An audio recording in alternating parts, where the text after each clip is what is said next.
નમસ્કાર દર્શક મિત્રો, હું છું બાબા સૈયદ. વિજાપુરની ખબરમાં આપનું સ્વાગત છે.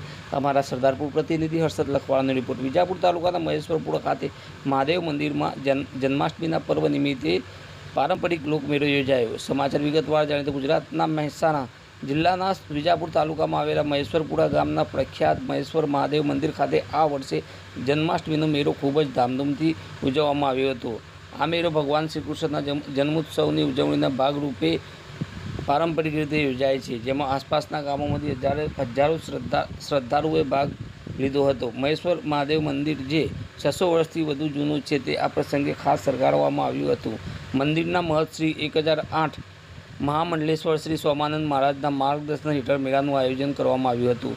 શ્રદ્ધાળુઓએ ભગવાન શ્રી કૃષ્ણ અને મહાદેવની પૂજા અર્ચના કરી અને ભજન કીર્તનના કાર્યક્રમો ભાગ લીધો હતો. મેળામાં રાસ ગરબા, લોકનૃત્યો અને ધાર્મિક નાટકોનું આયોજન પણ કરવામાં આવ્યું હતું, જે ખાસ આકર્ષણનું કેન્દ્ર બન્યું હતું. આ મેળામાં ગામે ગામથી આવતા ભક્તજનો માટે રિંકેશ પટેલ, પુરાણ પટેલ, સાહિલ નીરવ સિંહ, જનકસિંહ સહિતના યુવાનોએ ખડે પગે સેવા આપી હતી અને ધન્યતા અનુભવી હતી. આ યુવાનોએ શ્રદ્ધાળુઓને માર્ગદર્શન આપવા, વ્યવસ્થા જાળવવા અને અન્ય જરૂરી સેવાઓ પૂરી પાડવામાં મહત્ત્વની ભૂમિકા ભજવી હતી, જેની સ્થાનિક લોકોએ સરાહના કરી હતી. અને બહારથી આવેલા શ્રદ્ધાળુઓએ મેળામાં વિવિધ સ્ટોલ્સની મુલાકાત લીધી હતી, જ્યાં ખાણીપીણીની વસ્તુઓ, હસ્તકલા, ધાર્મિક વસ્તુઓનું વેચાણ થયું. બાળકો માટે રમતગમતની પ્રવૃત્તિઓ અને ઝૂલાનું પણ આનંદ માણ્યું હતું.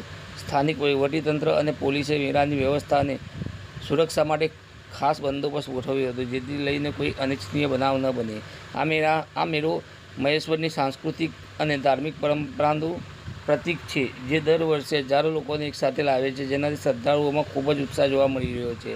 આ જન્માષ્ટમીનો મેળો ન માત્ર ધાર્મિક ઉત્સવની ઉજવણી હતો, પરંતુ સમુદાયને એકજૂટ કરવાનું અને સ્થાનિક પરંપરાઓને જીવંત રાખવાનું પણ એક અનૂઠો પ્રયાસ હતો. મહેશ્વરપુરાના આ મહાદેવ મંદિર ફરી એકવાર ભક્તિ અને ઉત્સવનો અનોખો સંગમ જોવા મળ્યો હતો.